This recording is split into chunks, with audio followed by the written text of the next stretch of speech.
வா ராஜா வா இந்த நேரத்துல எங்க எவ்வளவு தூரம்? சும்மா இப்படி பர்மிஷன் எல்லாம் வந்துட்டேன். இப்படி போயிட்டு இருந்தேன், வாசல்ல பிள்ளையார் கோயில் தெரிஞ்சிச்சு. சின்ன பிள்ளையார பார்த்துட்டேன், பெரியவரையும் பார்த்துட்டு பெரிய பிள்ளையார பெரிய பிள்ளையார் சின்ன பிள்ளையார் சின்ன பிள்ளையார் ஞாபகம். மாடியில ஒரு பொம்மை வச்சிருக்கேன் புள்ள படிக்கிற மாதிரி. அது கொஞ்சம் களத்தூர் கண்ணமால நான் உட்காந்து படிக்கிற மாதிரி இருக்கு. அது என் ஞாபகம் தான் நான் நினைச்சிட்டு இருக்கேன். யார் வேணாலும் அவங்க ஞாபகத்தோன்னு சொல்லலாம். ஏன்னா அந்த பொம்மையை பொதுநலம். கற்றது கைமண் அளவு, கல்லாதது உலகளவு. நாம இன்னும் எவ்வளவோ படிக்கணுங்கிறதுக்காக அந்த பொம்மையை ஞாபகார்த்தமா வச்சிருக்கேன். அந்த பொம்மையை பார்க்கும் போதெல்லாம் எனக்கு உன் ஞாபகம் தான் வரும். உங்க அப்பா தான் பெரிய தேசியவாதி. நான் எப்ப பரம்பக்குடிக்கு போய் மீட்டிங் போட்டாலும் அவர் தான் ப்ரொசைட் பண்ணுவார். உனக்கு ஞாபகம் இருக்கா? 4 வயசுல உன்னை கூட்டிட்டு வந்து மடியில இங்க உட்கார வச்சிருப்பார். குழந்தை பேரனடான்னு கேட்பேன், நீ சொல்லுவிய கமலஹாசன் அப்படின்னு. பரவாயில்ல, இப்போ அப்படித்தான் பேசுறேன். கற்றது கைமண் அளவுன்னு சொன்னீங்க. கற்றதுன்னு எனக்கு என்னுடைய நினைவு வந்தது. நான் அடிக்கடி மேடையெல்லாம் கூட சொல்லியிருக்கேன், 1954 அப்புறம் தமிழ்நாட்டுல பிறந்த நடிகர்கள் எல்லாருக்கும் உங்க பாதிப்பு இருக்கணும் அப்படின்னு. பல விஷயங்கள்ல உங்களோட இன்ஃப்ளூயன்ஸ் பல இளம் நடிகர்கள் இருக்கு, அதுல எனக்கும் முக்கியமா இருக்கு. இப்ப எனக்கு பார்க்கும்பொழுது அந்த காலத்துல நீங்க பண்ணிருந்த சில விஷயங்களை பார்க்கும்போது ஒண்ணு வயத்தறிச்சலா இருக்கும் ஃபர்ஸ்ட். ஏன்னா இப்ப 50-60 வீடியோ ஒரு நாளைக்கு பார்க்கணும்னா கூட பாசிபிள்.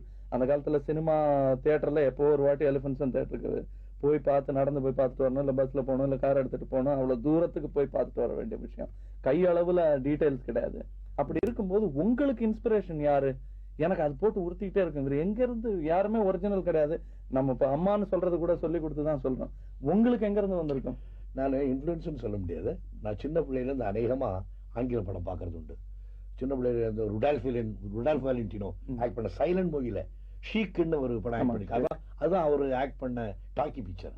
அதுல இருந்து எல்லா படத்தையும் போரிஸ் கர்னால்ட், சார்லஸ் போயர் அவங்க படத்தெல்லாம் பார்த்துட்டு வரேன். அதனால மற்ற நடிப்பை விட நம்ம நடிப்பு தனிப்பட்ட முறையில் இருக்கணும்னு சின்ன பிள்ளையில இருந்து ட்ரை பண்ணிட்டு வரதுனால ஒருவேளை சக்சஸ் பண்ண முடிஞ்சதோ என்னமோங்கிறத நீங்க பணிவா சொல்றீங்க. முடிஞ்சிருக்கு. இப்ப அதை பார்க்கும்போது எனக்கு எப்படி தேர்ந்தெடுத்தீங்க நீங்க? என்ன சிலது இப்ப வந்து நடைன்னு உங்களுக்கு இப்ப நாங்க கொஞ்சம் ஒரு மாதிரி குலுங்கி நடந்தோம்னா, சிவாஜி மாதிரி நடக்கிறீங்க, ஒழுங்கா நடங்க சார், உங்களுக்கு என்ன ஸ்டைல் இல்லையா அப்படின்றாங்க. கிடையாது. ஏன்னா அந்த மாதிரி ஒரு 10 நட நடந்துட்டீங்க, திருவிளையாடல ஒரு மாதிரி நடந்துட்டீங்க, இந்த மாதிரி ஒண்ணு பண்ணிட்டீங்க, புருவத்தை கொஞ்சம் அப்படி தூக்கினா உங்களை மாதிரி இருக்குன்றாங்க. இதுல இருந்து தப்பிக்கவே முடியாது.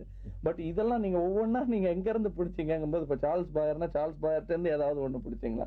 அப்படி நின்று அப்படி கையை நீட்டுறது பார்த்தா எனக்கு ஷேக்ஸ்பியரின் நாடகங்கள் ஞாபகம் வருது. இதெல்லாம் ட்ரை பண்றதுதான் ராஜா. ட்ரை பண்ணி நாமளே தெரிஞ்சுக்க வேண்டிய விஷயங்கள் தான். இது மற்றவங்களுக்கு சொல்லி கொடுத்து வர்றதில்லை. நடிப்புங்கிறது ஓரளவுக்கு கல்லூரி வைக்கலாம், சொல்லி கொடுக்கலாம். பட் நம்ம கிட்ட இருந்து வர்றது இருக்கு, நம்மளுடைய அடி வயிற்றுலேருந்து வர எக்ஸ்பிரஷன்ஸ், அதெல்லாம் நம்மளா தானா கொடுக்கறதானே ஒழிய யாரும் சொல்லி கொடுத்து வரதில்லை. என்ன கேரக்டர் நாம போடுறோம்னு தெரிஞ்சுக்கிட்டா அதுக்கு தக்கபடி ஆக்ட் பண்ணிட்டா போதும். உங்களுக்கு ஜஸ்ட் லைக் தட். அங்க செட்ல பல பேர் முக்கிட்டு இருக்காங்க, அதை நானும் பாக்குறேன், நான் உள்பட. அது நீங்க எப்படிங்கிறீங்க, அவங்க அது முதல்ல இருந்து தாளம் போட்டு ஆரம்பிக்கிறதுக்குள்ள சாயங்காலம் பேக்கப் ஆயிடும். இன்னும் சில பேர் கூட சொன்னாங்க, சிவாஜி சாருக்கு டாக்டரேட் கொடுக்கணும், அந்த அளவுக்கு சாதனை பண்ணிருக்காருன்னு. நான் சொல்றேன், அவருக்கு கொடுக்க வேணாம், சிவாஜி சாரை பத்தி தீசிஸ் எழுதுறவங்களுக்கு டாக்டரேட் கொடுங்க, ஏன்னா அந்த அளவுக்கு செஞ்சிருக்காருன்னு. கமல் ராஜா, நீ இவ்வளவு தூரம் என்னை பத்தி ரொம்ப புகழ்ந்தே பேசினேன். நீ புகழ்வதற்காக பிறந்தையோ இல்லை எனக்கு முன்னால ஏதாவது சொல்லணுங்கிறதுக்காக சொன்னியோ, அதை பத்தி எனக்கு கவலை கிடையாது. நடிகர்களுக்கு வாழ்த்து தான் எப்பவும் முக்கியமான சமாச்சாரம். யாராவது ஒருத்தர் வாழ்த்துனாங்கன்னாக்க இது போல நீங்க செய்யறது நல்லா இருக்கு அப்படின்னு சொன்னாங்கன்னா அதை கேட்கறதுக்காக தான், அதெல்லாம் கேட்டு தான் பண்ணேன். இன்னும் உயிரோட இருக்கிறேன். எனக்கு ஒரு டானிக் மாதிரி. அது கலைஞர்களை புகழ்ந்தாவே அதை மேலும் நீங்க வளருங்கிறதுக்கு ஒரு ஊக்குவிக்கிறதுக்கு ஒரு உரம் போட்ட மாதிரி. அது பெரியவாளா இருந்தாலும் சரி, சின்னவாளா இருந்தாலும் சரி. நீ என்னை இவ்வளவு தூரம் பாராட்டினியே, உனக்கு நான் எப்படி நன்றி சொல்ல போகிறேன்? பொன்னல்ல பொருளல்ல புவியாடும் மன்னதரும் என்னவனா மரியாதை எதுவும் அல்ல. மின்னி வரும் மைக்கவியின் மெய்யழகை காண்போர்தம் கண்ணில் வரும் ஒரு துளியே கவிஞனுக்கு கோடின்னு சொன்னான் கவிஞர் கண்ணதாசன். கோடி கோடியா கொட்டு கொடுத்தாலும் பிரயோஜனம் இல்லை. ஒரு கலைஞனுடைய கலையை பார்த்தது நல்லா இருக்குன்னு ஒரு சொட்டு கண்ணீர் விட, யார் கண்ணீர் விடுறானோ அந்த ஒரு சொட்டு கண்ணீர் தான் 1 கோடி கொடுத்த மாதிரின்னு சொன்னான். உங்களுடைய ஒவ்வொரு வார்த்தையும் எனக்கு 1 கோடி கொடுத்தா நினைச்சுக்கிறேன்ப்பா. ரொம்ப சந்தோஷம். நான் உங்ககிட்ட இருந்து பல கோடி சம்பாரிச்சிருக்கேங்கிற சந்தோஷத்துல உங்க சந்தோஷத்தை உணர முடியுது என்னால. இப்ப இந்த உத்தம புத்திரன் எக்ஸாம்பிள் எடுத்தீங்கன்னா, இன்னைக்கு நாங்க ஆடுற மாதிரி இருக்காது, அந்த அவ்வளவு மாடர்னா இருக்காது.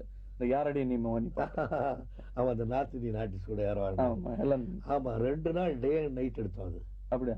அது எப்படி அது ரொம்ப மாடர்னா இருந்தது. அதாவது இன்னைக்கு நாங்கெல்லாம் அப்படின்னு இதுவா வந்து நின்றுட்டு டிஸ்கோ டான்ஸ் ஆடுறோமே அந்த அளவுக்கு நல்லா இருந்தது. இந்த கை தட்டுற விதம் அப்படி தட்டுறீங்க. ஹீராலால் அவர் அந்த பெருமை ஹீராலால்குள்ள போகணும். அவ்வளவு அருமையான டான்ஸ் என்ன அது. தேங்க்யூ. ஏன் தெரியுமா, இது வந்து நான் அது ஒன்ஸ் அகைன் உண்மையான ஒரு ரசிகர் வெளியே வந்துட்டாரு. அது நான் அன்னைக்கு கஷ்டப்பட்டேன்னு சொல்லாம ஹீராலாலுக்கு கொடுக்குறீங்க பாருங்க, அது பல பேருக்கு வராது. அது உங்களுக்கு இருக்கிற